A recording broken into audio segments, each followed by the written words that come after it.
Ladies and gentlemen, please take your seat. We're about to begin. Ladies and gentlemen, can you please take your seats? We're about to begin.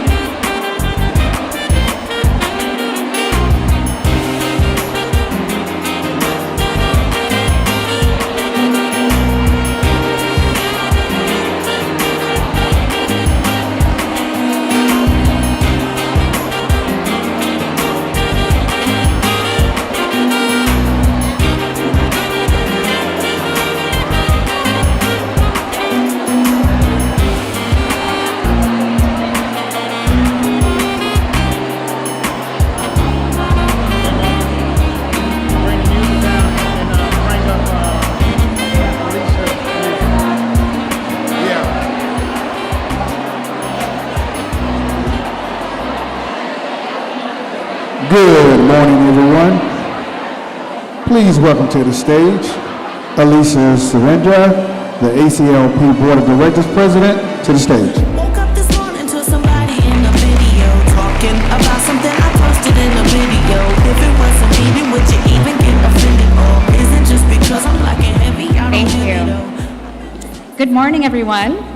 My name is Alicia Saavedra, and I am ACLP Board of Directors President. And I'm excited to welcome you all here to the 2024 Child Life Conference.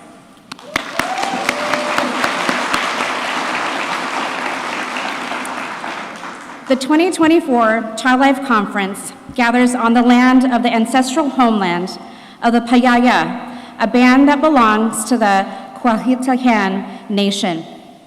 We honor this nation and other indigenous caretakers of these lands and waters, the elders who lived here before, the indigenous today, and generations to come. It is truly an honor to stand here before you today as we kick off this year's conference. Our conference does not just represent a gathering of individuals with like-minded interests, but it is a celebration of our collective commitment to the children and families that we serve. It is a testament to our continuous dedication to learn, grow, and be innovative in our practice. And most importantly, it is a reminder of the impact that we can make when we come together, share our knowledge and experiences, and support one another in a shared mission. We gather not only to celebrate our dedication to the well-being of children and families, but also to address the very real challenges and struggles many of us face in our daily work. Despite the immense rewards of our profession, we also face the harsh realities of burnout, compassion fatigue, and the ever-present challenge of navigating systems that often undervalue our contributions. The truth is, many of us are stretched thin, juggling heavy workloads, long hours, and the constant pressure to do more with less. We contend with the emotional weight of our responsibilities, all while facing the very real financial strain that comes with a profession that often offers low compensation and limited resources. Your struggles are valid, your sacrifices are recognized, and your grit is truly remarkable. In the face of adversity, you continue to show up every day with compassion, dedication, and unwavering commitment to the children and families who depend on you. As we come together for this conference, let us not shy away from addressing the challenges that we face.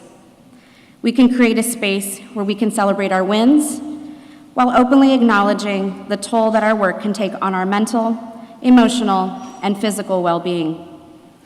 Let us seek out ways to support one another, to lift each other up, and to advocate for the changes needed to ensure that every child life specialist has the resources, support, and recognition that they deserve.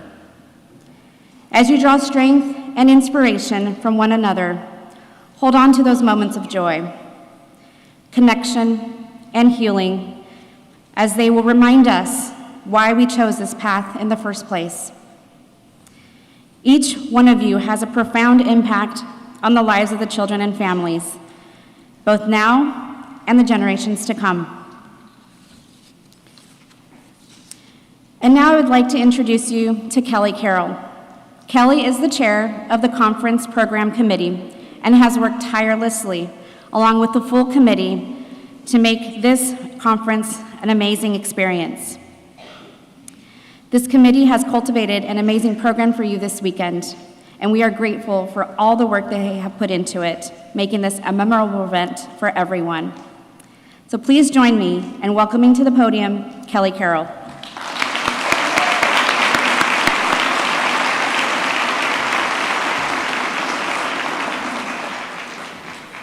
up this morning to somebody in a video talking about something I posted in a video. Thank you, Alicia, for the warm welcome, and welcome to San Antonio and the 2024 Child Life Conference. On behalf of the Conference Planning Committee, I'd like to start by recognizing and extending our gratitude to the generous sponsors of this year's conference. Your generous support has been instrumental in making this event possible, enabling us to come together to advance the field of child life and make a positive impact on the lives of children and their families. Thank you to this year's thought leader and sponsor of the opening session and keynote, Abdul Rahman's Oasis, our impact sponsors, Children's Health and United Therapeutics Oncology, and our inspiration leaders, Intermountain Children's Health and University Health.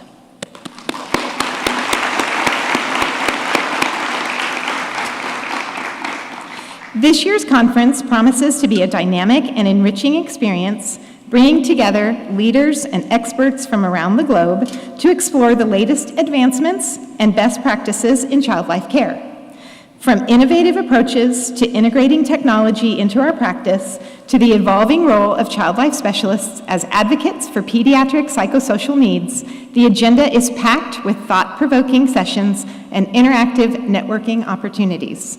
One of the key themes that we will be exploring at this year's conference is the transformative potential of technology in child life practice. As our world becomes increasingly digital, we'll delve into how virtual reality, telehealth, and interactive applications can revolutionize the way we provide support to children and families. Additionally, this conference will shine a spotlight on the importance of cultural competency and diversity in our work. We'll examine strategies for promoting inclusivity, addressing cultural barriers, and tailoring interventions to meet the unique needs of diverse populations, ensuring that every child and family receives the support and understanding they deserve. Through workshops and discussions, we'll explore practical strategies for managing stress, fostering resilience, and building supportive networks within our professional communities, ensuring that we can continue to make a positive impact in the lives of the children we serve. Please don't forget to join us at the receptions taking place in the exhibit hall. While you're there, take some time to visit our wonderful exhibitors. We are so grateful for their support of child life. And if you haven't heard, there is an exhibit hall scavenger hunt. By visiting participating exhibitors' booths and answering questions, you will be entered to win a prize. Make sure you have the conference app because that is where you'll find the scavenger hunt.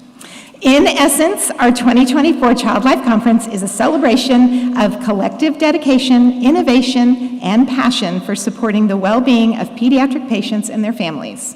So let us come together, ready to learn, collaborate, and inspire one another as we strive to make a meaningful difference in the lives of those who need it most.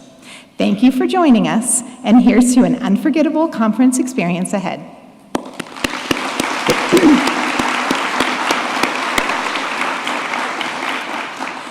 And now to present the highest honor bestowed upon an individual by the ACLP Board of Directors, I turn it back over to your president, Alicia, to present the 2024 Distinguished Service Award winner.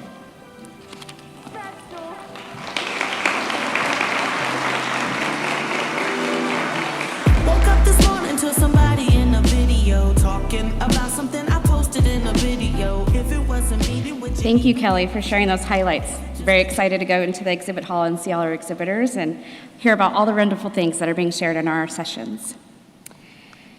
Since 1988, ACLP has honored the child life profession's outstanding leaders and pioneers with the Distinguished Service Award. The Distinguished Service Award recognizes exceptional members for their contributions to child life.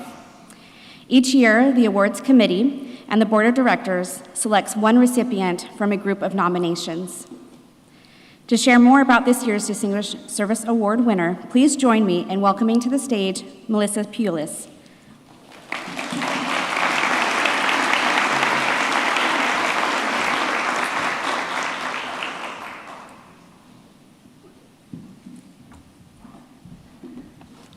Hi, good morning. I'm Melissa Pulis. I work at Children's Mercy Kansas City. I'm here to tell you about someone I look up to, someone who greatly inspires me. That is Lucy Robb, the Assistant Director of Child Life at Children's Mercy Kansas City.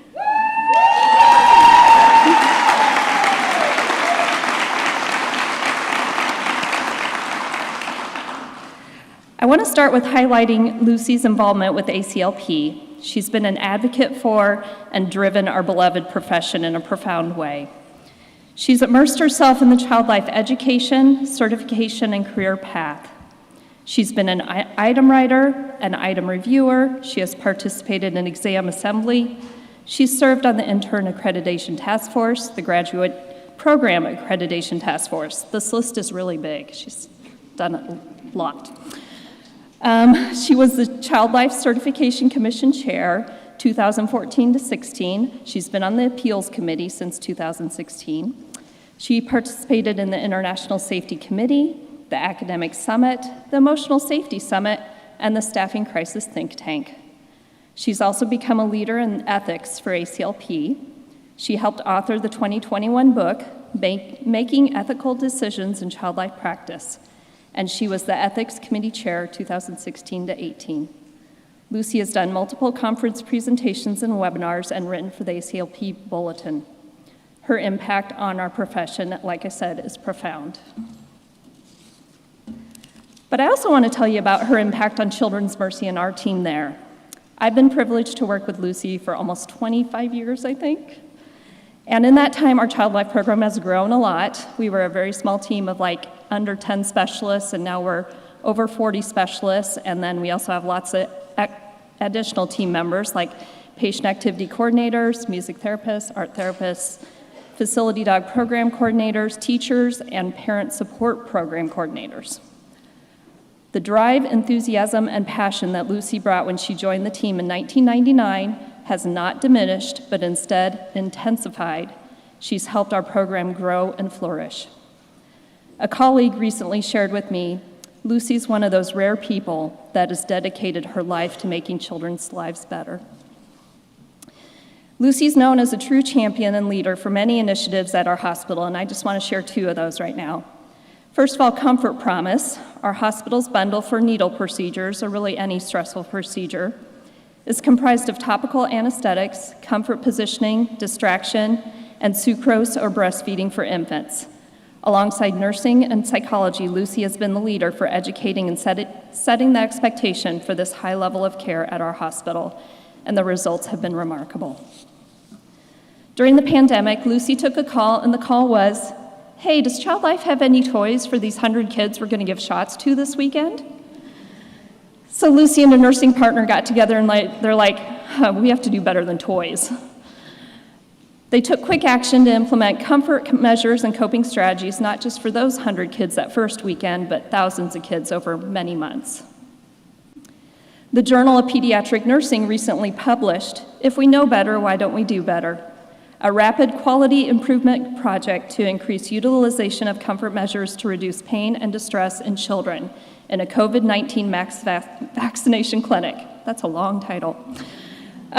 Lucy co-authored this article. This article will tell you the technical side about the comfort measures, the parent surveys, but I think if you ask Lucy what the experience was, she'll talk about how she saw so many kids from being very scared, very resistant, running away, hopping on an elevator, trying to escape the hospital, to actually getting their vaccine and being very proud about doing it and getting it done. And then parents offering to tip Lucy because their experience and their child's success was way beyond expectation. A parent shared, "He's been giving our whole family medicine pokes since the clinic. While he's doing it, he's prepping us and repeating what Lucy said by telling us, "Don't worry, the bumpy butterfly and cold spray are going to help you." It's the only time he's had a happy experience with pokes. There's also this hidden side of Comfort Promise that Lucy has been a fierce advocate for, and that's the children that need extra support that the normal plans and options don't work for. Lucy's coworkers shared, "Those who are most vulnerable, who are too hard for others, are who Lucy gravitates to. When she sees kids and families who need more from us than what we are providing, that lights a fire in her." This is ongoing work for Lucy today. She has led the implementation of many paths for children and families to access options that meet their unique needs, but there's still gaps. She doesn't dismiss those gaps or let them hide. She actively digs in and pursues better options and better results for those who need it most. She's also a shining star in the provision of care for patients with behavioral health needs at Children's Mercy. Lucy often reminds all of us play is our foundation, and she's led the way for patients with behavioral health needs to have access to an active engagement in play, in normalizing activities, and exceptional experiences.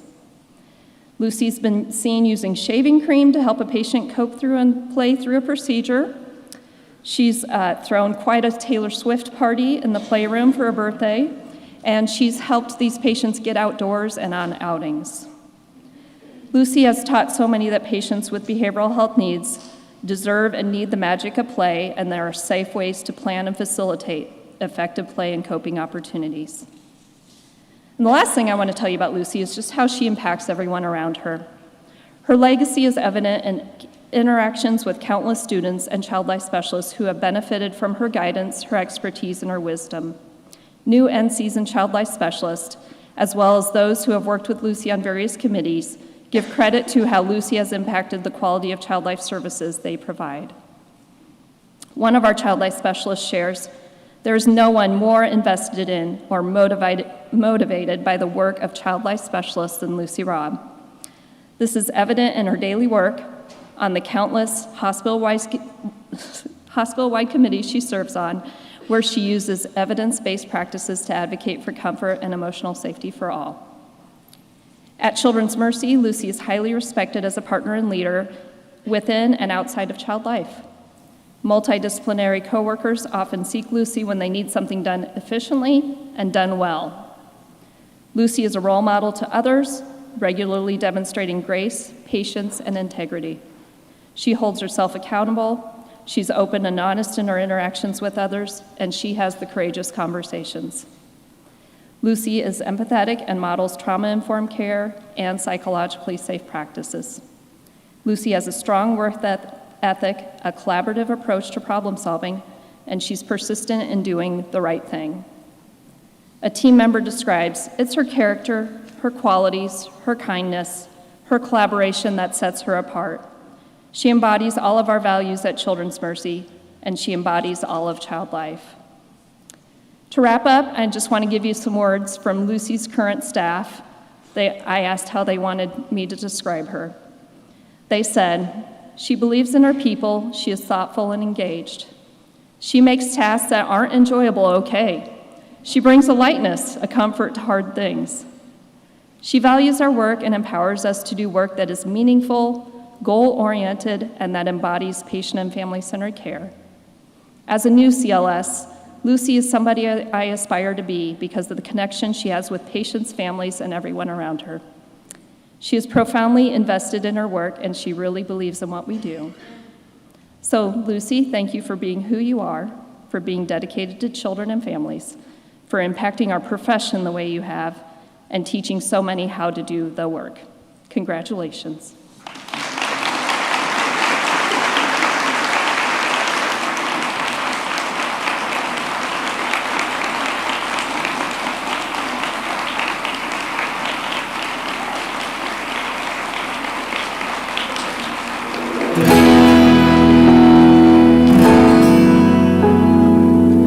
When I think of child life, I think of Lucy. She has the ability to bring other disciplines together for the good of the patients and families. She is just always there and ready to help in any way that she can. No one works harder than Lucy. No one puts in endless hours. She's the rock, I feel like, of our Child Life program. Lucy is a child life specialist and a woman who has impacted the field of child life for many years, but also continues to forge forward as the trailblazer we have all come to know and love. Over 2 decades, Lucy has taught others to support every patient with what she termed the big 3: normalize, mobilize,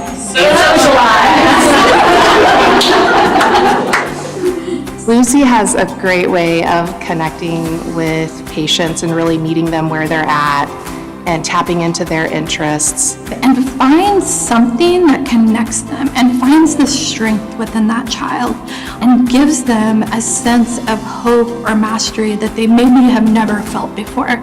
She has played a key leadership role in numerous wide-reaching initiatives, including the implementation of Comfort Promise throughout our hospital system. Lucy has been teaching me about how to eliminate needle pain since we started working together. At first, I didn't get it. Over the years, she did not give up on me, and finally, it clicked. And since the inception of our Comfort Promise that we provide to patients for needle pain elimination, she has been by my side, and we have championed this together. Lucy has provided and promoted emotional safety throughout her career, even before it had a name and an initiative. Lucy is a consistent champion of all avenues that lead to emotional and psychological support for children and their families. Lucy has been a godsend in helping us in the psychology, mental health, behavioral health space. So having kids when they're in really vulnerable times. We've had a couple patients that were here just shy of 2 years.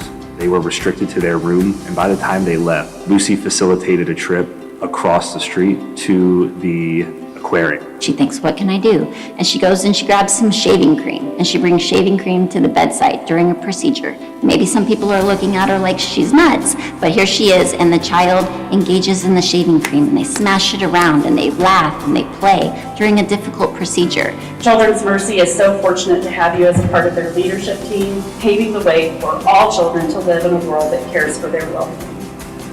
Nationally and internationally, the profession of child life knows that you are a leader that walks the walk and talks the talk, just like our founding lady, Emma Plank. So as a mentor, Lucy has been someone that I've always looked up to. She's someone that is always honest in her opinion, even at the times maybe I didn't want her honesty. She really helped develop me into a leader myself and to be the best version of the child life specialist that I was. Not one of us is the same, and we all do things differently, and she is so good at empowering us and encouraging us to really spread our wings and do what we want to do, but also remaining a supportive presence. I love that there's that voice in the back of my mind, or kind of like the little Lucy angel on my shoulder, helping me figure things out. I nominated Lucy and felt she was so deserving of this award because she's just the total package. She's one of those unsung heroes. She has just made a lasting impression on so many nurses, so many patients and families and other staff members all around the hospital. I'm so proud that she is being recognized. I can't think of a better labeled award that could be given to Lucy Robb than Distinguished Service.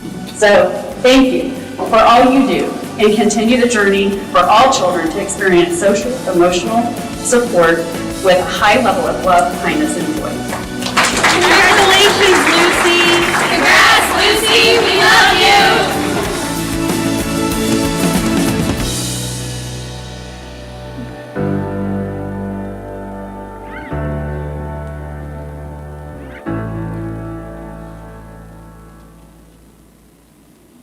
Wow, what an inspiration.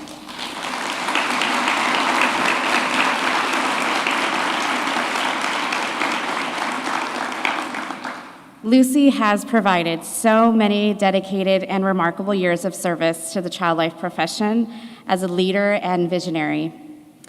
In my role as president, I have the privilege of contacting the Distinguished Service Award recipient, and I still remember the day that I called Lucy and shared that she was selected to receive this incredible recognition. And as you can imagine, she was surprised, yet so incredibly humble. And now it is my honor to present the 2024 Distinguished Service Award to Lucy Robb.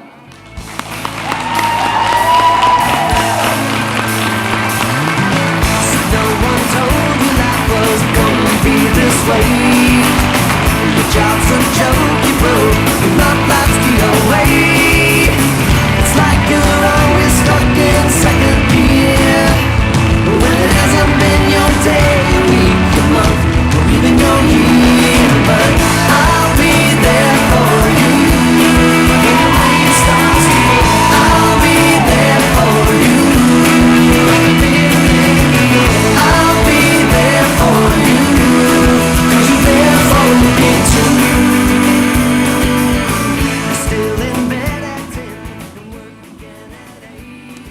Good morning. I don't know if I'll be able to get through this. It's an incredible honor to be standing here this morning, and words really can't begin to express my gratitude, my joy, and how humbled I am to be receiving the Distinguished Service Award. I want to start by thanking the Child Life community. I'm standing here today because of all of you, because of your wisdom, guidance, grace, and encouragement. I've been privileged to participate in this community. I've always felt welcome, accepted, encouraged, and worthy to be a part of it, and that's because of all of you.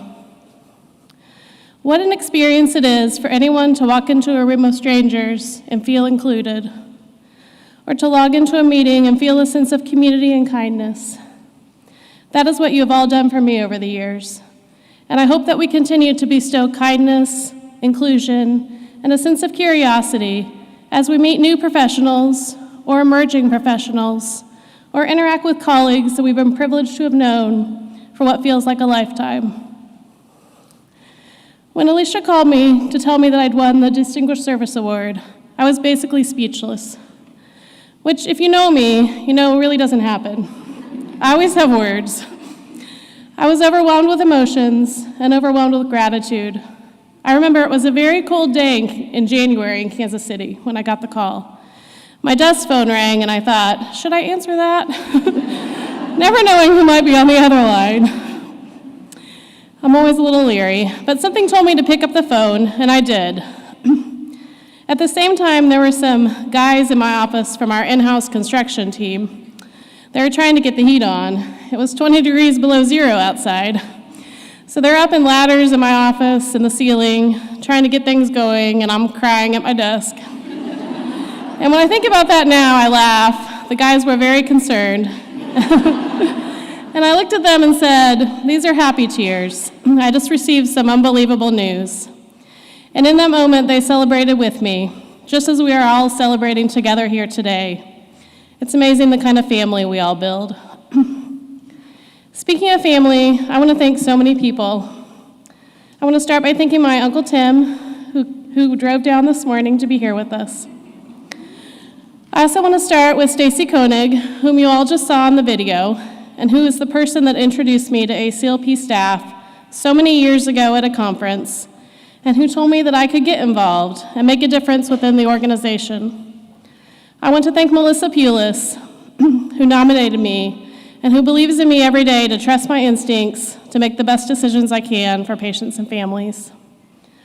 I want to thank my dear friends, Leslie Daniels and Barbie Rutter, who understand my passion for this field like no one else does. I want to thank all the child life specialists who have and who currently give me the privilege of being their leader, including several who are sitting here today. And my lifelong dearest friend Joe is also here with us today, and without him, none of this would be possible. On behalf of the patients and families we have the honor of serving, I'm accepting this award. What an honor it is to be the preserver of childhood, the keeper of emotional safety, and the guardian of play and normalcy for so many children. Thank you.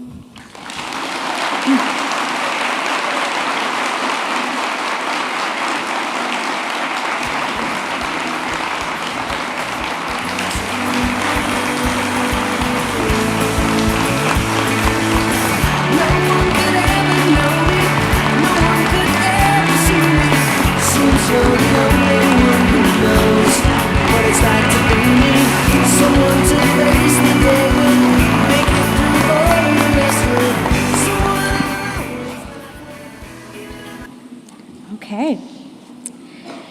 Now I'd like to ask you to please join me in welcoming to the stage the CEO of ACLP and CLCC, Allison Herron.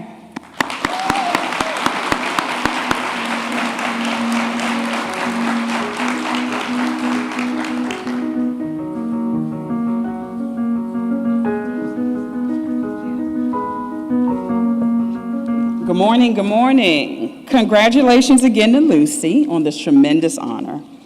I encourage you all to submit an application or a nomination for the 2025 Distinguished Service Award. The applications are coming out this fall. Now, I am delighted to introduce the award. So I am delighted to introduce the 2024 Professional and Student Research Awards, a celebration of innovation and inquiry in child life. These awards celebrate research initiatives recently published that contribute to the theory and practice in child life. The recipients of the 2024 Professional and Student Research Awards have demonstrated exceptional dedication, creativity, and rigor in their pursuit of knowledge. Their work not only contributes to the body of evidence supporting child life practice, but also inspires us to push the boundaries of what is possible in our field. We will start with the 2024 Professional Research Recognition Awards. There was an anomaly this year as there was a tie for the 2024 Professional Research Award winners. For their manuscript published in the Journal of Child Life titled, "Being a Child Life Student has definitely been difficult, a mixed methods studying exploring the experiences of emerging professionals." Congratulations to the authors Jessica Bowles, Sarah Daniels, Sherwood Burns-Nader, Belinda Hammond, and Samantha Wilkins. Here in person to accept their award is Jessica Bowles, Sarah Daniels, Sherwood Burns-Nader, and Samantha Wilkins.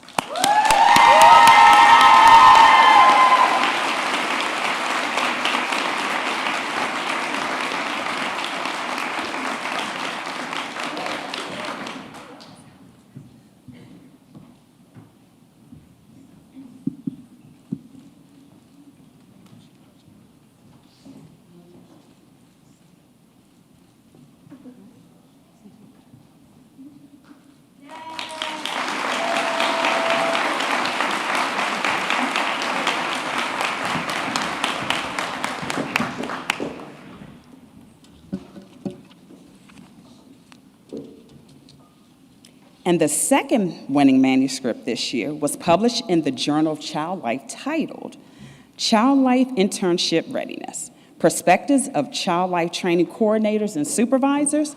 Congratulations to the authors who are here to accept their award in person, Kara Siss, Catherine Cantrell, and Brittany Wittenberg-Camp.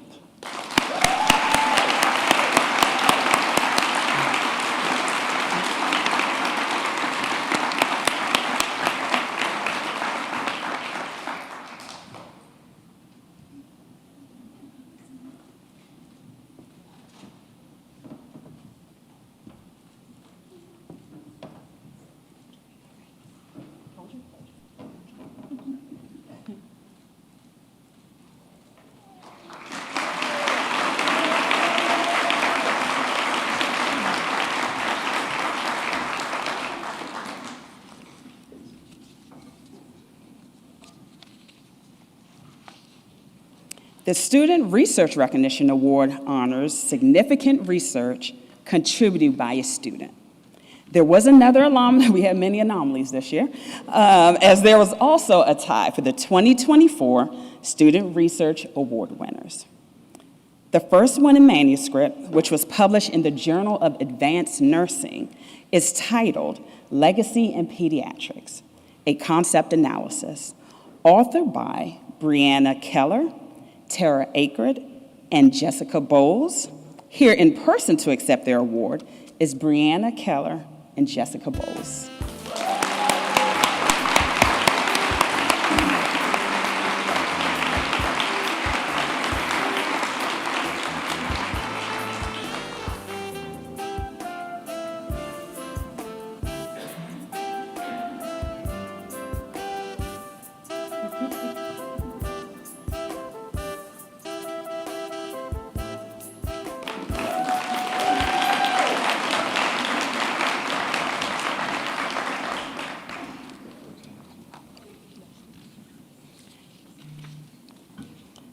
The second Student Research Award winner this year was published in Hospital Pediatrics and is titled, Fitting the Pieces Together, The Experiences of Caregivers of Children with Medical Complexity.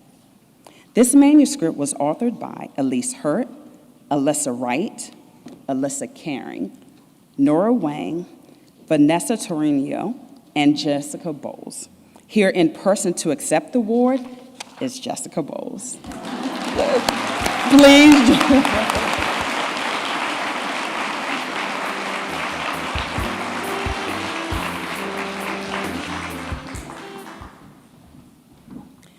Please join me again in congratulating all the winners of this year's Student Research Recognition Awards.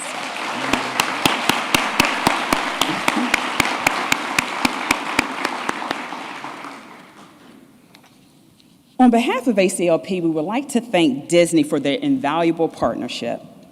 Over the past decade, this partnership and unwavering support has enabled ACLP to continue our mission of fostering excellence in child life professionals.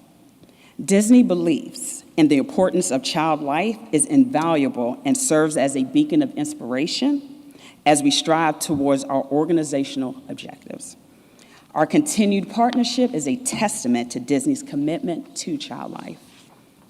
I would like to now give a special welcome to our Disney representative here with us at the conference, Devorah Waldman. If you're here, we'll ask you to stand.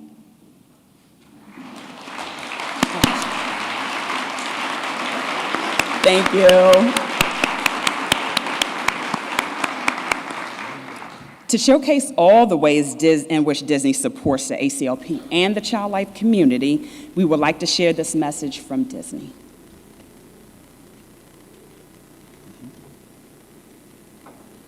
Hospital experiences can be stressful, especially to a kid. That's why Disney and Starlight Children's Foundation have teamed up to bring much-loved Disney stories, characters, and immersive experiences to over 500 children's hospitals and pediatric places of care across the country. It's part of Disney's global commitment to help reimagine the patient experience in children's hospitals.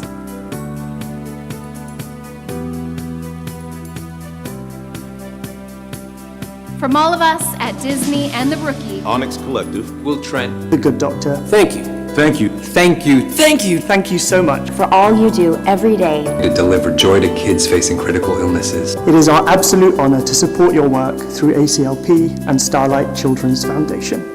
Thank you.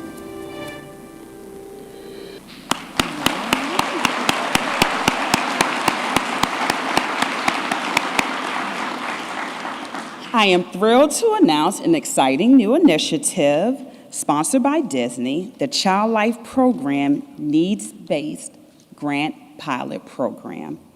This pilot program will be available to current ACLP members and represents a significant opportunity for our members to access funding to support projects, programs, or initiatives at their hospitals and community-based settings. Whether it's implementing innovative therapeutic interventions, creating or enhancing interactive play spaces, or purchasing supplies. This pilot program is designed to empower child life specialists to bring their creative ideas to life and make a tangible difference in their workplace. These limited grants will range from $1,000 to $5,000 and will be awarded based on the programs meeting the application criteria. The new pilot program will launch late summer, early fall, and we encourage you all to apply. I would like to extend again my deepest thanks to Disney for their generosity and unwavering commitment. Together, we will continue to create moments of joy, hope, and healing for children facing challenges, and we look forward to seeing the incredible projects or activities that will emerge from this pilot program.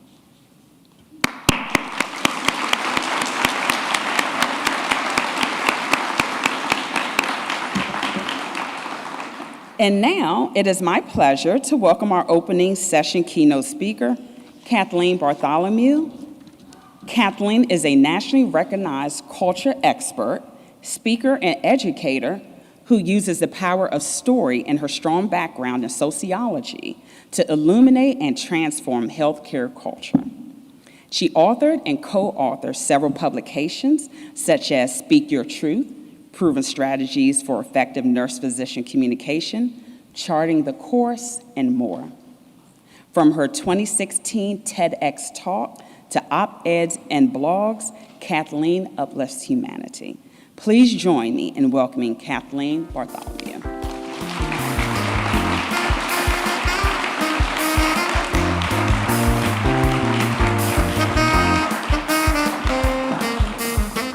Thank you. Good morning. It's a pleasure and an honor to be here. Thank you for inviting me. We have an awful lot in common. I absolutely love children. I always wanted 10. It's because my mother's one of 10, and there were 10 pictures hung above the piano, and I thought, that's how many kids I want. But at 32 years old, when I found myself a single mother, I stopped at 5. But now I get the joy of grandchildren.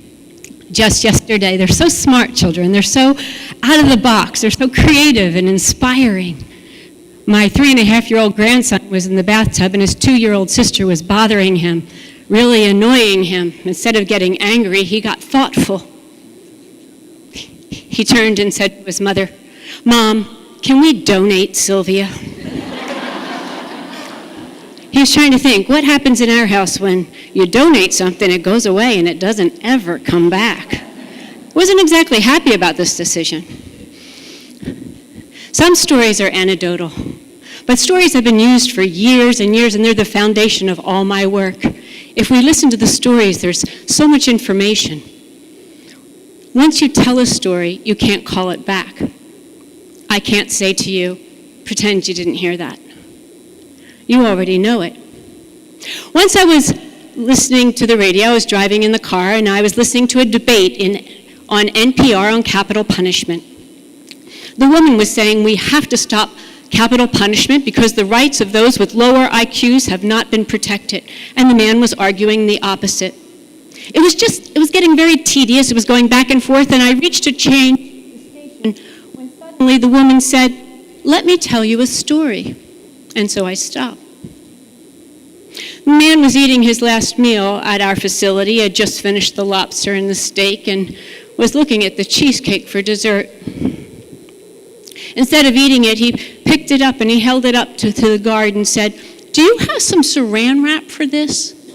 I'd like to eat it, but I'm too full. I want to save it till tomorrow." End of program.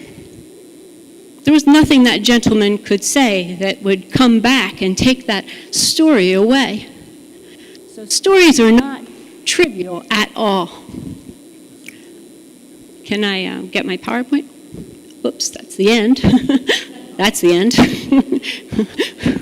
Maybe the beginning.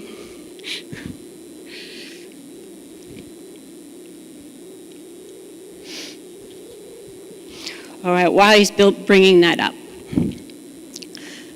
Culture. When I came into nursing, I was 40 years old. When I walked into the nursing culture, I thought, well, there's people I like to work with and people I don't like to work with. And I just hung around with the people that I did like to work with. But what I discovered was much, much deeper. Culture's not what we say, what we think, what we mean, or even what we intend. It's what we do. In an L&D unit, I was asked to consult on patient safety. I walk into the unit and I start talking to the nurses, and I find out that there's 3 pods. On the first pod are all the brand new nurses. On the second pod are the nurses with about 5 years to 7 years experience. And then on the last pod, closest to the break room and the bathroom, are all the seasoned nurses. Does nobody see this? I'm called down to California. An 18-year-old has coded in an outpatient surgery center. I speak for 2 hours on patient safety, and then I'm packing my things to leave when somebody taps me on the shoulder and says, "Do you know the whole story?" And I said, "No." Well, the reason the 18-year-old coded on the table is because the anesthesiologist was on his cell phone talking. Instead of drawing up 10 cc, he drove up 10 cc's of epinephrine. The child coded on the table, the teenager, but they did get him back. Did nobody notice that the surgeon or that the doctor had his cell phone? How did that start? Cell phones in operating rooms. Like all cultures start, very insidiously, very, very slowly. I'll bet you anything about 5 years before that, somebody said, my mom's in the ICU and I won't be able to function today unless I know that she's okay. You know, does anybody mind if I bring my cell phone in? And somebody probably said yes. And then they just didn't take it away. 5 years, a couple of months later, somebody said, oh, I made an offer on a house. I just want to see if it's sold. And before you know it, everybody's got their cell phones in the operating room. When I became a manager, my world changed and I had a different perspective. But there's one story that happened to me just 3 months into being a manager that is really the reason that I'm here today. It's been the trajectory for everything. I came into the unit and there was a crash cart next to room 64. Patient found with an oxygen saturation of only 52%. They'd already been transferred to the ICU. I went in and I took the PCA machine and I brought it to my office. I opened it up to find a manager's worst nightmare. It's programmed for Dilaudid, but there's a syringe of morphine inside. The person had received over 22 units of Dilaudid. Just then, the brand new nurse who had been with us for about a year came in. She took one look at my hand and mumbled something under her breath and then burst into sobs. I remember her face so clearly even today. After 45 minutes of reminding her what the protocol was, etc., going over what happened, finding out that she opened the door every single hour to check on the patient, but the husband shooed her away. Finally, I said to her, what did you mumble under your breath when you came into my office? Her eyes shot down to the floor, which, as we know, is a sign of shame. I was 7, maybe 8 minutes late for the shift last night. When I came around the corner, there was a group of nurses talking, and as soon as everybody saw me, they just stopped. I don't mean to be paranoid. I walked into the lady and hear from there, you know. Aggie said, she'll never make a good nurse, will she? And somebody's voice that I didn't recognize said, she just doesn't have what it takes, does she? I let those words destroy me. This is all my fault. And no matter what I said to that brand new nurse, she did not stay on my unit. She transferred out of there to any place in the hospital. And that was the moment that I learned if I was ever going to keep my patients safe, I had to keep my nurses safe first.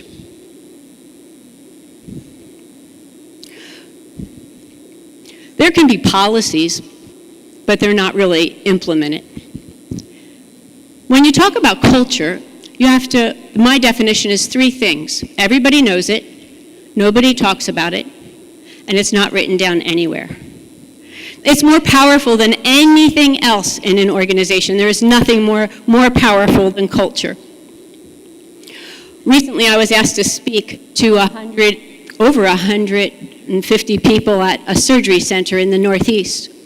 The anesthesiologist had hired me to speak on trust and creating a foundation of trust for patient safety. During our interview, I asked a few questions, and one of the questions I asked was, do you use cell phones in the operating room? He was quiet for a minute, and he goes, well, I have to. You know, that's how my staff contact me and let me know about my patients or, you know, people that call. I said, oh. So let's just imagine for a minute, let's just imagine that your mom's in surgery and she's coming in for a complicated procedure tomorrow. Is it okay if everybody on the team has their cell phone on? He was very silent. I got a note back from him saying, thank you for returning us to our values and our ethics of our profession. It's not like culture is intentional. It's stuff that just happens. And there's also a culture to child life specialists. So how do you learn about a culture, you listen. You focus on two things: language and behavior. What's the language we hear about child life specialists? Oh, your job is so fun. Can you come wave your magic wand? All you do is play all day. Wow. Hardly. By the time you call me, it's too late. So let's talk about the context. Okay, crazy here. The context for the cultures, all cultures.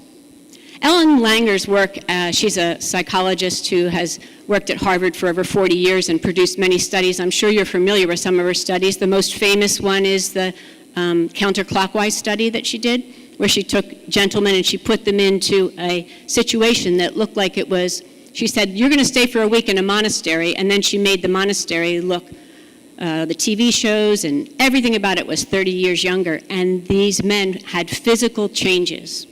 They could hear better, they could see better, even after a week of being completely immersed and pretending that they were 30 years ago. Then she did the chambermaid study, which was even more amazing. She took a group of hotel maids, and for half of them, she did nothing. That was her control group.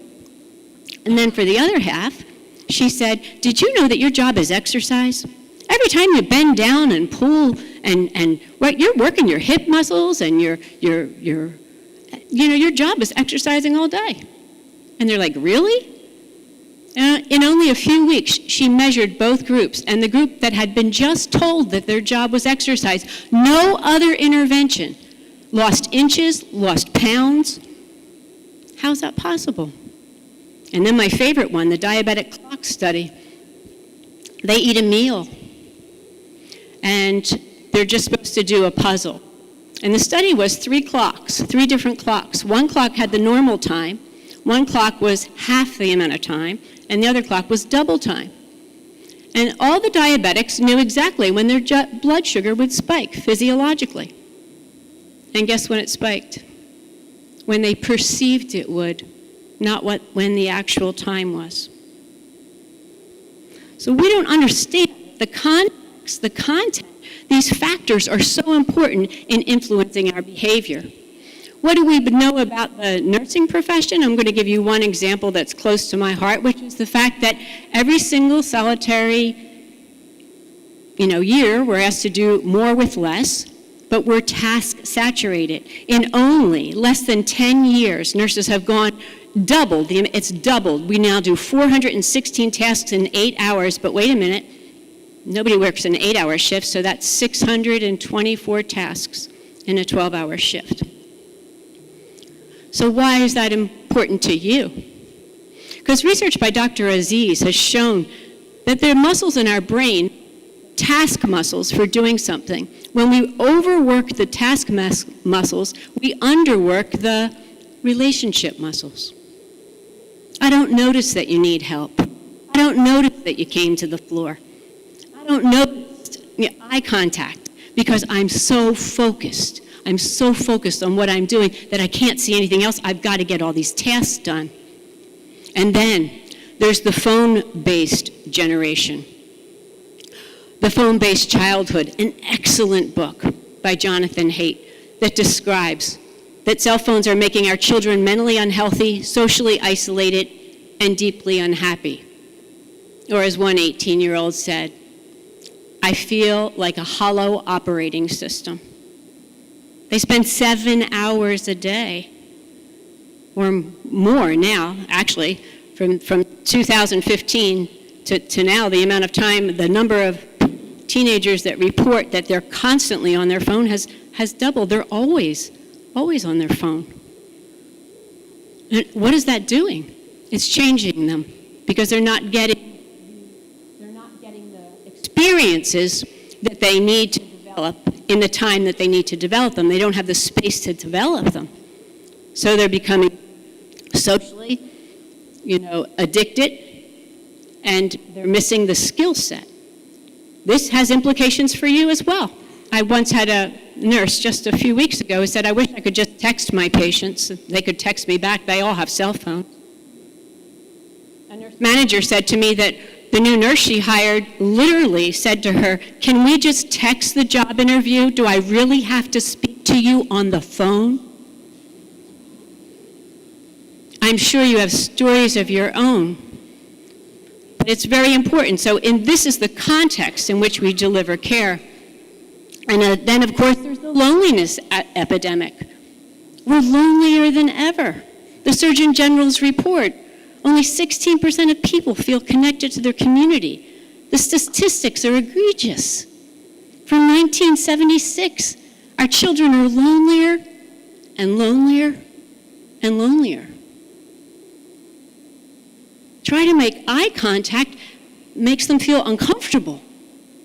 They're not used to what? Looking into another human being's eyes. Holy cow, how are they going to develop mirror neurons? How are they going to be responsible? How are they going to develop empathy? So if you spend 2 hours on the internet a day versus if you spent 30 minutes on the internet a day, you have double the odds of social isolation. We live in a society that trust is at a historic low and polarization is at a historic high. We also live, the speed of our lives has also increased dramatically in many areas. Entertainment. Used to be you'd have to wait for the next show to come on TV. Now we can just binge. I can see all 15 episodes in the same day, same weekend. One right after another. I don't have to wait for anything. We all have. Working at home, and from the pandemic blurred the line between work and home. It's very blurry. Only 55% of Americans, we're the number one developed country where people don't take their vacation days. They're paid vacation days, and 55% of them are not taken to recharge. And those who are on vacation, 52% of the time, they're working. So this is the type of society. Consumerism at us constantly, absolutely at us constantly. Oh boy, I just keep doing this, don't I? So consumerism, if you listen to 1,000 ads that are streaming all the time, I don't know if this is a joke or actual real sign, but I'm pretty sure it should be a real sign. The other thing in the context for which you practice is the hierarchy. One day I was working with a group of IC and trying to talk about teamwork and trust and communication. I got an idea. I said, see this white piece of paper here? Imagine this white piece of paper is the nursing profession, and I draw a line on the bottom. What's that line? And the nurse in the very first row whispers, skilled nursing. I drew another line. Somebody else said, rehab, med-surg, ortho, L&D, ER, OR. What's at the top? Oh, they wouldn't answer me. What's at the top? I said, you are. How can everybody know the answer to that? Let's go back to culture. Everybody knows it, nobody talks about it, and it's not written down anywhere. That any group of nurses would get that in the exact same order. I don't care if you're the best ICU in the entire world and you can run 9 pumps. If I've just had a massive stroke and I'm in rehab, I don't need somebody who can run 9 pumps. I need somebody who has 9 months to stay with me until I can walk like when I was 2 years old and say cat, dog, and read and talk again. That's who I need. I'm working at the VA. And in the VA, I do the same exercise, except every department from the entire VA is present. See this white piece of paper here? Imagine it's everybody who works right here at this VA hospital, and I draw a line on the bottom. What's that line? The head of housekeeping stood up and said, that would be us, ma'am. Wow. Why is a hierarchy important? Because you can't have a hierarchy and trust and communication at the same time. The whole goal is to have a team where people feel as one person is not valued more than another. Paulo Freire talked about oppression. He went out and studied different cultures and found out that the dominant group exerted so much pressure down on the oppressed group that it could not direct its power upwards. However, this isn't just about people. This is about our society. We live in a society that values objective over subjective, science over art, curing over care, work over play. And this affects us every single day. Just a couple days ago on Instagram, Zachary Taylor, I think his name is, was doing a piece trying to show the value of child life specialists because his child was having tubes put in. Did anybody see that? About thousands of people did, right? I don't know what you thought about it. So what does he do? How does he show the value of child life specialists in his little Instagram post? Money. Money, the cost of the Goofy Juice. Could be $62,000 to a couple $1 million in savings. Why? Because we work in a system. Here's another context. In our country, healthcare is a business. Okay? And we are non-revenue generating in this business. I didn't learn what nursing was through nursing school. It was about a year after I graduated. One day I'm washing an elderly gentleman's back, and suddenly he burst into sobs. "Did I hurt you?" I said. No, he said gruffly. Go on. So I got the tissues and I gave them to him because he was sniveling and sobbing. And then I rinsed the rag out, and he quietly calmed himself.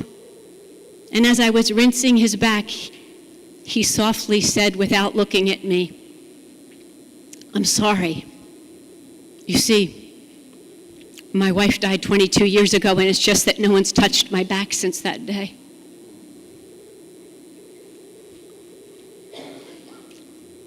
Where do I chart that? What's the billing code for an old man's grief? What's the billing code for getting a child through a procedure without them going into fright or flight? There isn't a billing code for the things you do. So when the work that you do is free, like pennies on a convenience store counter, there for the taking, do you know what happens? People stop valuing it themselves. People stop valuing it themselves. I also studied physician relationships and learned a lot about being overpowered. Sometimes it was very, very subtle, the stories that nurses told me.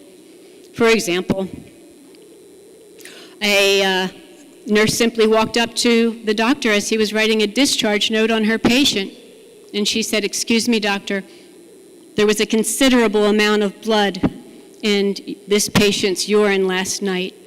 And he just looked up and went, "So?" And so she walked away. These power dynamics play out and are hurtful to our patients. And the reason they're hurtful is because researchers studied submissive aggressive syndrome. When two primates are in a fight, the primate who loses will always walk away and swat another primate who is just sitting there minding his own business. So when we are overpowered, when human beings are overpowered, they have a tendency to overpower someone else. And that is the dynamic. How do they do it? Usually these overt and covert ways. Raised eyes, eye rolling, raised eyebrows. The number one in the nursing profession is raised eyebrows and rolling of the eyes. Isolation, blaming, refusing to work with somebody. It's also refusing, you could also say, insisting that you always work with the same people. So these are the overt and covert ways that we do what? We put people in their places in the hierarchy. I let you know. I put you down. And how does that feel? Terrible. But here's the good news. Especially women, we learned these in middle school, perfected them by high school, and didn't drop them because they're learned behaviors. I have never met a person in my life to this day who thought to themselves, I'm going to raise my eyebrows right now. Yeah, I am so ticked at her, I'm going to roll my eyes. I'm going to fold my arms when my boss talks to me in the meeting. I'm going to ignore. These are not intentional behaviors. They are learned behaviors. So the number one thing is never, ever, ever take them personally. Never. Because they're not directed at you. One reason we do not address these behaviors, which actually tear down the fabric of teams in our work environment, the reason we don't address them is that, well, most of the people we work with are great. Most of the people that we work with are fantastic. Right?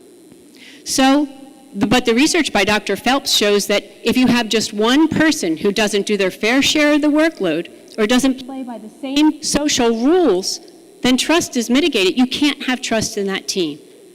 And that's what I find in healthcare, that most people are really great, but there's just a few people, and those few people really ruin it for the rest of us, basically. Pirath and Porthen in the business world have spent a great deal talking about these behaviors. They found out that people get even, they lower their productivity, they cut back their hours, but I'll tell you what they never do. They never tell you in their exit interview that this is the reason why they left. Never. Until maybe a year later, if they're settled in a job, and then you call them, then they'll tell you. Because they don't want to be perceived as not being a team player. Right. And that's another thing in healthcare culture. The healthcare culture has very little positive deviance. Because people who in meetings speak up and say, I don't think that's a good idea, are told that they're not team players. So I'd like to do a little exercise with you. If you could just lend me your imaginations. Imaginations are so powerful. I love the work that shows that your imagination is just as powerful as if it actually happened. When they do research on people donating money, if there's a crowd around you, you will donate less money. If you imagine a crowd around you, you will still donate less money. Okay? So the only place that this exercise happens is in your head.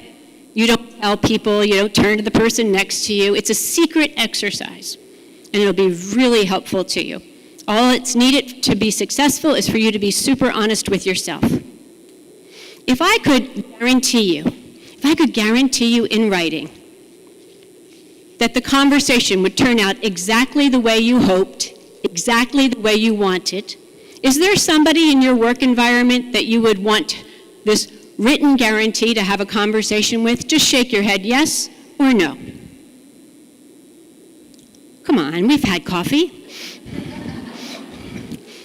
Could the no's raise your hand? 1, 2. Okay, thank you. Now imagine that I rip up the written guarantee and the person's sitting right next to you. And you're going to have the conversation anyway without the written guarantee. How would you rate that on a pain scale from 0 to 10? Shout out a number. Pardon me? 10, wow. So this study has been done with over 7,000 healthcare professionals. Well over 85% say it's an 8, 9, or 10. Why? I don't want to know who you're talking to, and I don't want to know what it's about, but why haven't you had the conversation? Why haven't you had the conversation? And it doesn't matter who answers because the answers are always the same. Fear of retaliation, hurting the relationship, fear of gossip, no time, why bother, nothing's going to change anyway, which is learned helplessness, or a fear of being isolated from the group. And the number one word you hear and you see here is fear. As long as we're afraid, our children will be afraid. We think safety is something that we do to them. Safety is something that we are. If somebody asked me, sum up what you've learned in the last 20 years of speaking to hospitals all over the country, I would say, that's easy.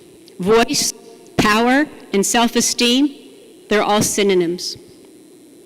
They're synonyms. They're the same thing. When we stand in our power, we're standing in our self-esteem. And if we want our profession to stand in its collective power, how you do that is we must, each one of us, go back to our work environment and be dedicated to having the conversation that we've already calculated isn't worth the risk. How do we do that? Because right now we're traveling in a school of fish. And people travel in a school of fish, why? To stay safe. Researchers wanted to know why depressed women were self-silencing, and this is what this is about, self-silencing. Why do we self-silence? And what they discovered was the reason that the women self-silenced is because they valued the relationship with each other more than anything else. So what has to shift is we have to value our patient, that child, more than we value our own psychological safety. What is the most important predictor of any team's success among all of these? Do you have any idea which one's going to come out first? Communication. Communication patterns are by far the most important predictor of any team's success. But the problem is not that we're communicating wrong. The problem is that we're not having these conversations. We're not having the critical conversations that we need to. What am I describing? Demonstrates altruism, compassion, uses nonverbal gestures and context, shows emotions of happy, sad, grief, fear, despair, humor, recognizes self. These are the words that Jane Goodall used to describe the chimps that she worked with. When asked, well, what makes us human then, Jane? Her answer was, only one thing, communication. It's not like the animals don't communicate to each other, but they can't communicate shared intention. You will never see two chimps carrying a log. They do not cooperate. They cannot create the vision that we can. So in summary, you work in the healthcare culture, which is a fear-based culture, a culture of self-silencing that is hierarchical with specific norms, and there's cognitive dissonance, meaning, well, we get phone calls if we're managers all the time giving us a head up that a board member is coming to the floor. Or if I know that my relative is coming to the unit where you work, would you let anybody take care of them? What will we do? So we have to act like every single solitary person is our relative. To create a healthy culture, you have to know how you create a toxic one. So a toxic one has three things: secrecy, shame, and a silent witness. And the easiest thing to take out is the silent witness. You can't grow a toxic culture if you refuse to be silent anymore. So what can you do? Simply say three little words. They're so important. I noticed that. I noticed that you rolled your eyes when I came up to the nurse's station. I noticed that you haven't talked to me 3 days ever since I brought up this except in the meeting. I noticed that. That's all. It's not confrontational. A magician was working with his apprentice, and the apprentice said to his master, "Master, how do you take the power away from something?" And he said, "That's easy. You just call it by its name." The overt and covert gestures that we just listed are all horizontal hostility. And the way to take the power away from them is to say that you see them.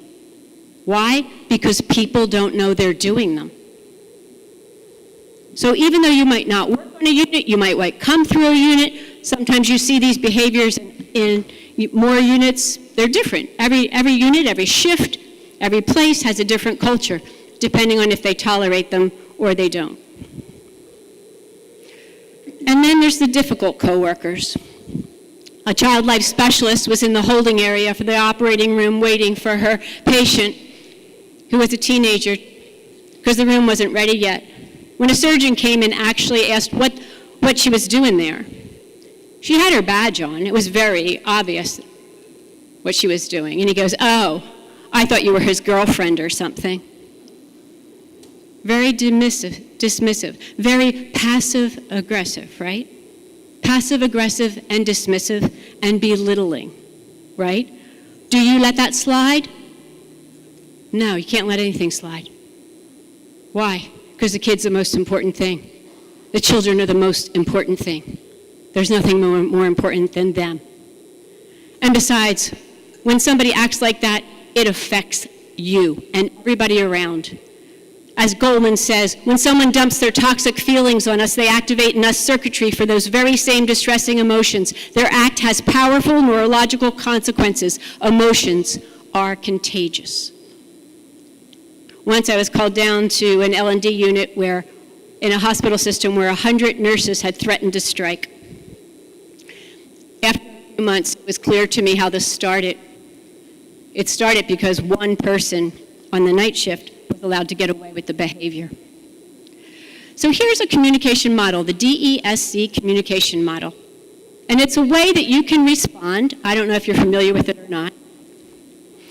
It's a way that you can respond to those difficult conversations. Describe, explain, state what you want, and the consequences. I'm going to give you an example, and I'd like you to think of that conversation that you're not having. What do I do when I walk into my manager's office and I can tell by his or her tone and expression that they've already made up their mind? I feel like I've walked into a trap. What do I do? As soon as I walked into your office, I noticed that your jaw is set and your face looks stern. I'm defensive, anxious, and afraid that the open dialogue that I wanted to have with you just isn't going to happen. What I need for you to do is to listen to me before jumping to conclusions. You're my boss and I need your support so that together we can get to the bottom of this issue. So what do you say? What do you say when you walk onto the unit and somebody goes, "Oh, can you come play? Can you come wave your magic wand? Please go down to 54. And you walk into the room in 54 and the child's already crying. And the procedure's about to start. How do you have that conversation with the nurse? You use the DESC communication model. Practice it. D, describe. It's easy. You say to the charge nurse, "May I speak to you for a moment in private?" When I walked onto the unit, you asked me to wave my magic wand. And when I walked into the room, the child was already upset and crying. I feel defeated before I even get started. Explain. Because had I been called in enough time, the child would never have experienced this trauma. What I need is to know about these procedures ahead of time so that I have time to get a rapport, get a plan, educate, let them know what's happening to their bodies. I can't utilize my role if you don't utilize me at the right amount of time. Is there some way that you and I could communicate? Could I go to rounds in the morning, or could you send me a list? How can I know about these procedures so that together we can have the most optimal outcome? That's power. That's power. Doctor, may I speak to you for a moment in private? Yesterday, when I was in the holding area, you came up to me, asked me what I was doing, despite the fact that I had a badge on, and then said to me, "I thought you were his girlfriend or something." I found that belittling and very dismissive. You know, even young children, according to research by Jessica Bowles, show that very young children can pick up on subtle power differences. And as these children pick up on the power differences, then they're going to feel like they're at the bottom. They're going to be searching for where the hierarchy is. So maybe you don't know what I do, but if I can work in my full capacity, together we can have the best outcomes. Do you have time for a cup of coffee this week so that I can share with you how my work complements yours and produces the best outcome for our patients? You know what that's called? Power. That's power. And why do we need to stand in our power? Because our children desperately need us more than ever. Absolutely more than ever. Okay, this isn't working now. Could you advance it? Oh, there you go. Oh, wow. Okay. So, role clarity. Researchers took this grid that I'm showing you here on the screen to the Hindu tribe in Namibia. They asked them to do something that you might think is very simple. Could you pick out the color blue? But they couldn't. There's 3 other groups that they shared it with, and they cannot pick out the color blue. Do you know why? They don't have a word for it. In their language, there is no word for the color blue. Actually, the color blue is the most recent color to be discovered. As if you read all of the Odyssey and the Iliad crest, right? You know, my mind is mental. Iliad, Christ, and the Odyssey, right? The Iliad and the Odyssey, you'll never find the word blue in it. In fact, the sea is described as a, quote, dark wine red. Black and white were discovered first, then red, then yellow, then green, and some places don't have blue. It's really important to have a word for what you do. Firemen fight fires, teachers educate. Please keep us safe. Child life specialists, what are the 2 words? Don't worry, nurses can't do it either. What are the words? So a meme is what you're used to on Facebook, but in sociology, a meme is something else. A meme is an idea, a construct that we have in our head. When I say firemen fight fires, I actually see a picture of firemen fighting fires, right? Teachers, I see a picture of them educating. What's the picture that you want the general public to have about child life specialists? Because they can't have it if you don't know it. So where it starts is here. And maybe one of the goals of the conference can be to ask that question. To ask that question. What is it that you want? What picture do you want? Have this dialogue amongst yourself. What picture do you want? What words do you want? Soothe and protect. Yes, you educate. Yes, you do a million other things. Those are your tools. But in the end, what is it that you do? So, I'm going to skip that. Moving from a hierarchy to a tribe. When you have a hierarchy, you have a certain list of behaviors. This is what people do. Make sure in your organization, in your working at your unit, your hospital, or wherever you are, there's not a hierarchy. What you want to do is have a tribe. I don't say team because teams have a goal and a task. A team is different from a tribe. A tribe has common values. So focus on the common values. We have to move in healthcare from a fear-based to safe. And how we do that is break from the pack. From a culture of self-silencing to taking risks. From having a skill deficit of not speaking to having those difficult conversations. From being hierarchical to realizing that everyone matters. The other thing you can do is form compassion-based teams, and that means empathy is absolutely critical in your team for all members of the team.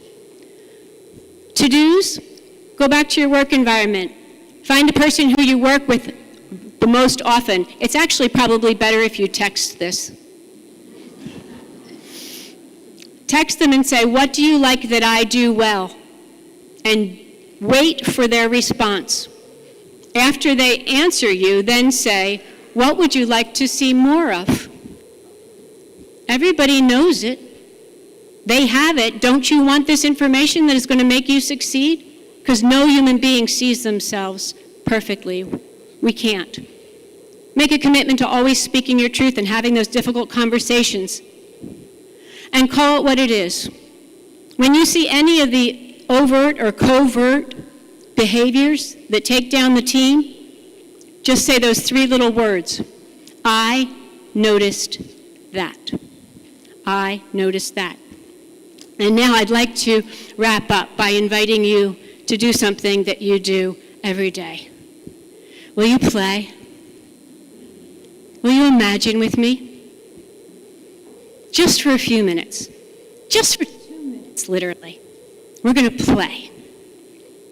I invite you all to, on the count of 3, take the deepest and longest breath in and out that you can. Are you ready? 1, 2, 3.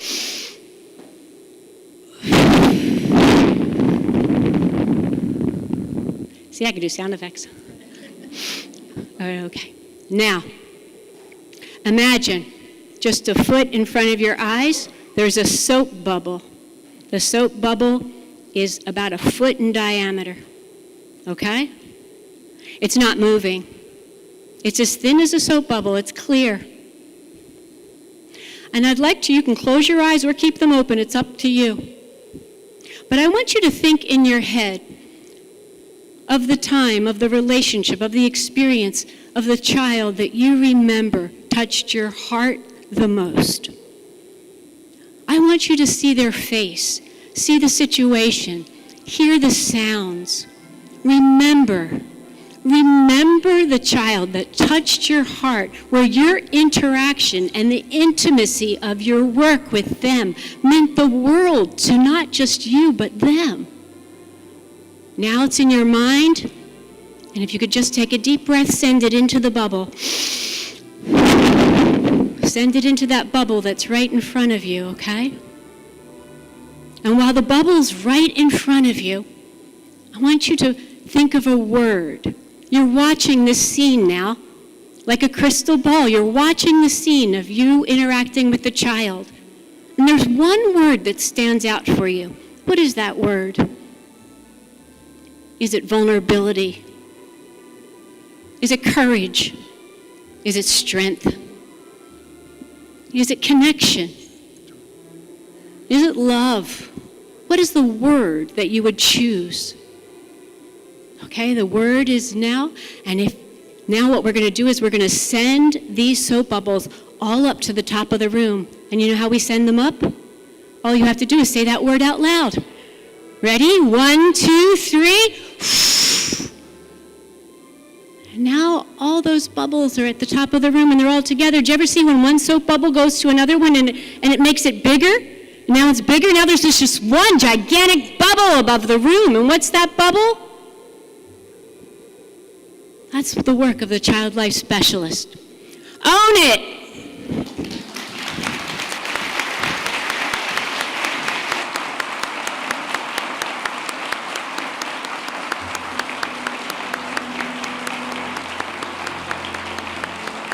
Do we have time for some talks? Oh, good.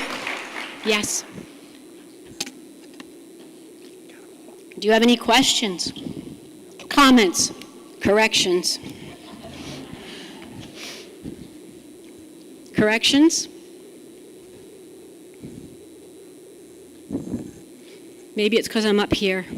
Does it look hierarchical? There we go. That better? Like my tail? Yes. What do you do when you've had that conversation? So, did you have it once or twice? How many times did you have it? Twice, yeah. So the next time you have a conversation, it isn't about the same thing, it's about the pattern. The next conversation you have is about the pattern of conversations. I'll give you a simple example. I'm going to talk to somebody who's late all the time. They come in late, I talk to them, they're late. They came in late, again, I say they're late. And now they're coming in the third time late. What do? You say, I'd like to have a conversation with you about the pattern of behavior. I spoke to you 2 weeks ago when you came in late, and then a week ago when you came in late, and now you came late again. Right. So it was about the pattern. Good question. Any more?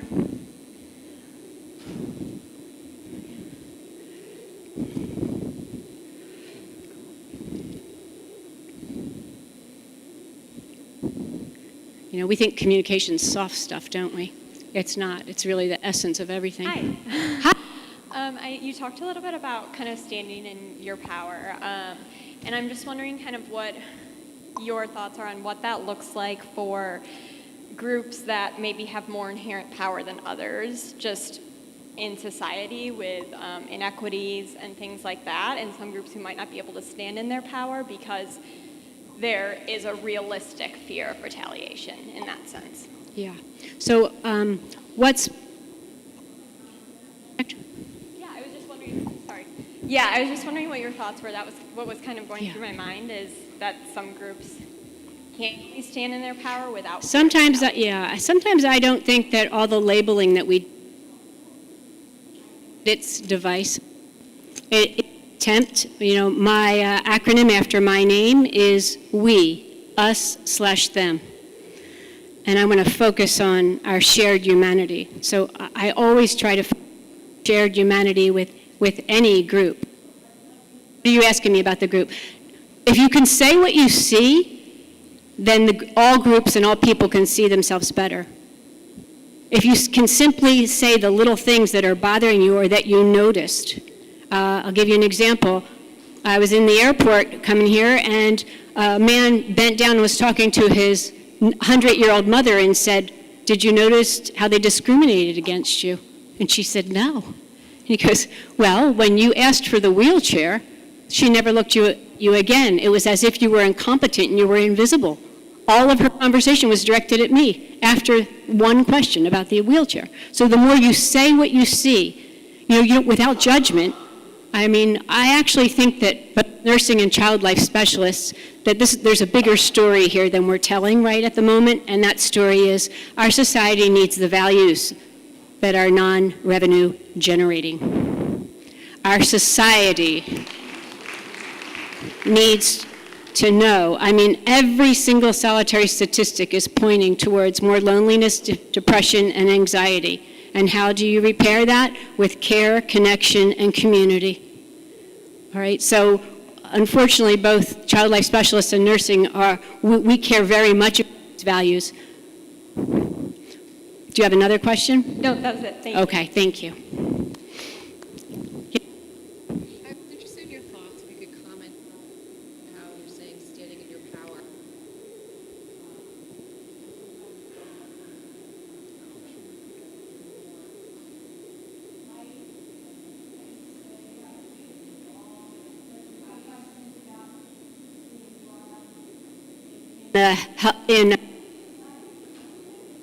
Well,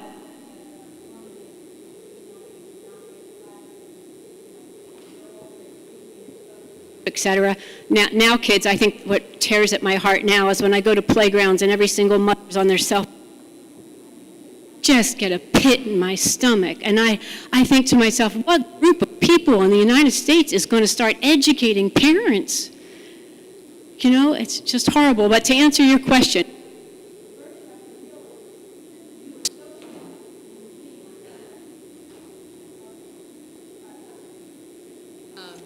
I was thinking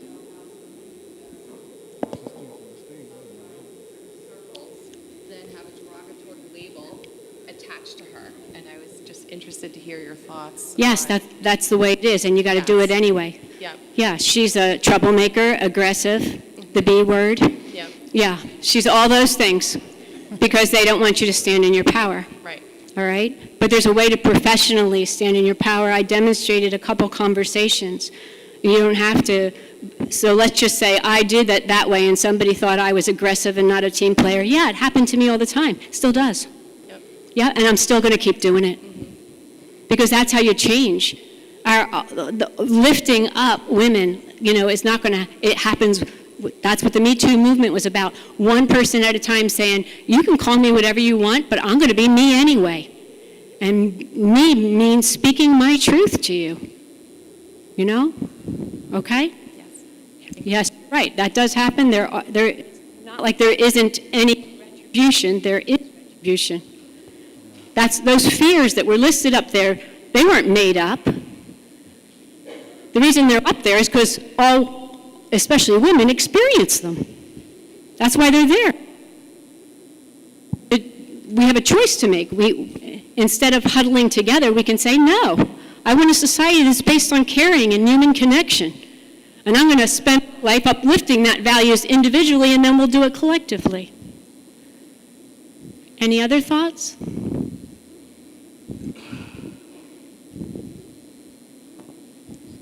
No? Oh, come on, I know you have more. You're holding out.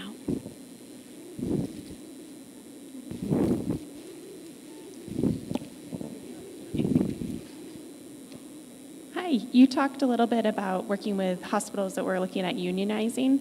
How do you feel like that impacts the hierarchy, or do you have opinions on that? Manager of a unit that was fully unionized. And after my participation went from to 3 nurses. And I had 57 nurses.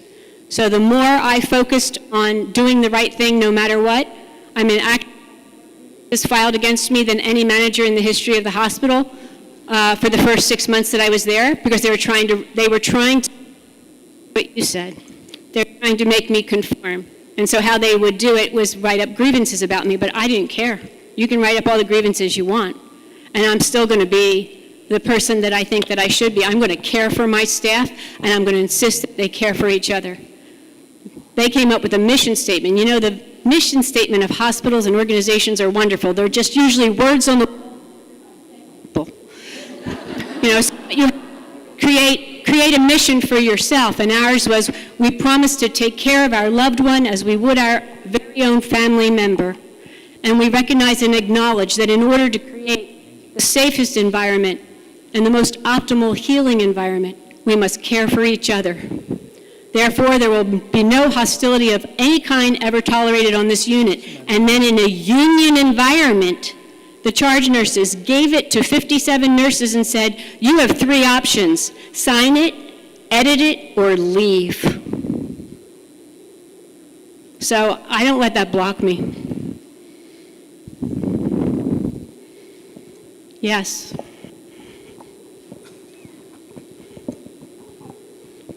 I think the question that I have is, for some of us, we have the option to come forward and be able to... Hold that closer. We have the ability to be a little bit more straightforward with our bosses or anyone like that, but I think sometimes we're missing the portion of intersectionality, where some people may not have the option to be as forward because of the need for a job and fear of retaliation. And I think that's where it's a little bit more complex. And so I'm wondering what your thoughts are on that when you don't necessarily have the privilege or the option to... You're worried about speaking up? Sure. I mean, I personally have done that, and I've left jobs for that. Yeah. But not everyone has that opportunity. That's a great question. I think that before you... Susan, Scott said, communication isn't about the relationship, it is the relationship. So if you focus on the relationship you have with somebody, or building that relationship before you talk, you usually have common ground. And the one recommendation is to always establish common ground. You always want to begin with the word I. I know that you want the same. 'Cause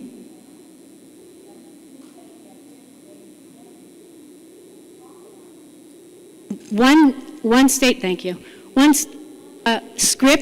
I don't like scripts at all, but I love this script. And the script is, will you stay in conversation with me until we both feel okay? I use that one all the time. That's prevented people from walking out of my office. And will you stay in conversation with me until we both feel okay? Because even our conversation is hierarchical. We don't even realize that. We think, I'm going to talk to you and you're going to listen. No, I'm going to stay in conversation with you until you and I both feel okay about the situation. So I'm not saying that there isn't any risks. I'm saying if we all continue to not take those risks, then nothing will change. And the biggest complaint about healthcare is nothing changes. And the reason it doesn't change is because the reason culture changes, one person at a time. And I think the other thing is that we don't believe that our voice is enough. What if you're the first voice? That's really dangerous, more dangerous than being the second or the third voice. But finding people that feel the same way that you do, and then having a conversation. You don't always have to do it alone. You can always ask somebody to come as well. Can you take a mic over to there? Or you have one? Kathleen, can we get you to use the mic as well? Sure. Thank you. Just to kind of go along with that, I was just thinking of us as role models with our parents and the student, or for me it's a student, I work in a school, and that we teach students in some of our social skills groups about I statements and I messages, which is I feel when you do this, can you please? And it's that I don't think we have been taught that, which is wonderful what you just taught us of how to do that. That's right. But we're those role models to be brave, to be that one person, to speak about what we notice and what we see for the parents and the children to do the same thing. So now I can say this maybe to a parent or a child when that dressing gets ripped off, that they can say, I felt scared when you ripped that off. Can you please call a child life specialist? Can you please follow my coping plan? Or a parent to notice, you disregarded me. I felt disregarded when you came in. Or a child being, I felt disregarded when you came in and just talked to my parents. Mm-hmm. Can you please do this? Absolutely, it's power. So it's right, so everybody, absolutely, what a wonderful point. Yes, absolutely, everybody's standing in their power. And I too work as a substitute school nurse, so I understand. So we're trying to teach it to the kids, so if we can't even do it, how can we help these parents and kids advocate for themselves? Right. So you have to be brave. Yes, you do. I mean, the word courage comes from Latin, cur, from the heart. That's where courage comes. Let's be honest, it takes courage to have these conversations. And you don't get courage from a PowerPoint and a speaker. You get it from deep inside you. And from knowing that your voice matters. You know, you look around and we think, oh, you know, I don't matter. Here's an example of that. I'm getting my nails done in the town where I live in a school, and the lady who's doing it tells me about her 8th grader who's been bullied by 2 other 8th graders and cornered in the bathroom and threatened. We have a bullying hotline. I said, did she call? Oh, no, she didn't call that. No, she doesn't want to use that. You know, well, what did you do? She goes, well, I didn't do anything. And I'm like, can I just ask why? She goes, what's the use? What difference would it make? And I think that's another thing that we really suffer from that I didn't touch on. That we don't, look at Brene Brown's work, we don't think that we're enough. We don't think that one voice is going to make a difference. I'm going to keep my job. I'm going to focus on, I have a family. I have a career. I want to keep it smooth. I want to be guaranteed. But I'll tell you, what's going to keep you in your career forever is going to be your integrity. That's going to be really rewarding, because what burnout comes from is the moral distress.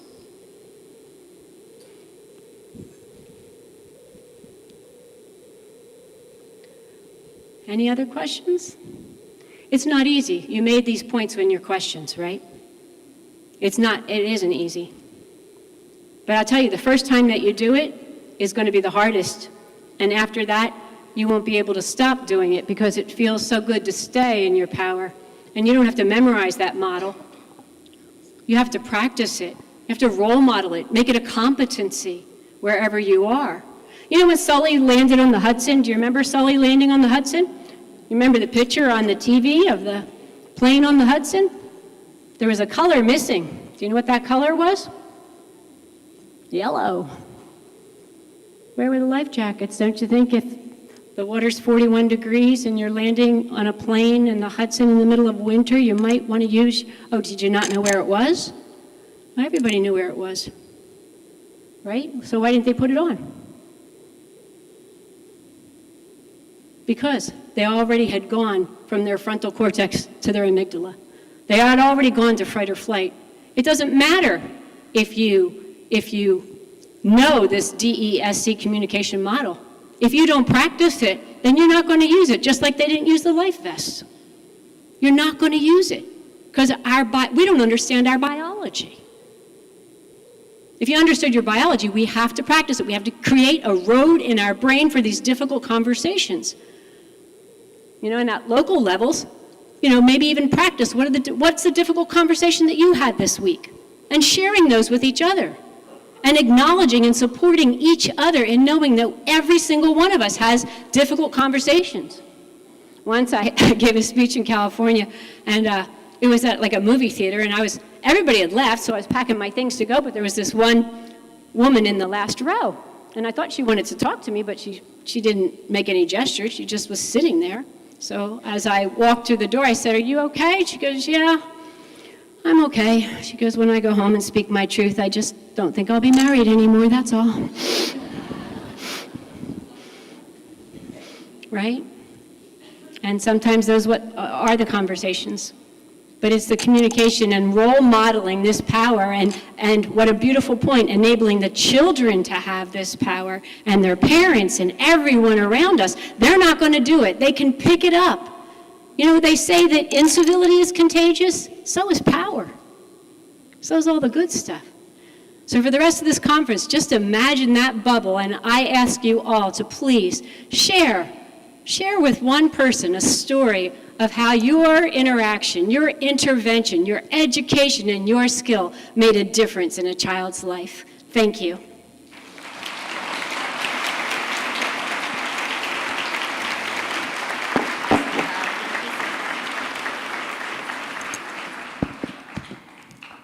Thank you, Kathleen, and thank you all for being here to continue to build an exciting future, to grow and strengthen our child life community. We have our first sessions beginning at 10:45 a.m., so please make your way to your session room. Also, please make sure you're joining us for lunch in the exhibit hall at 12:30 today. Thank you.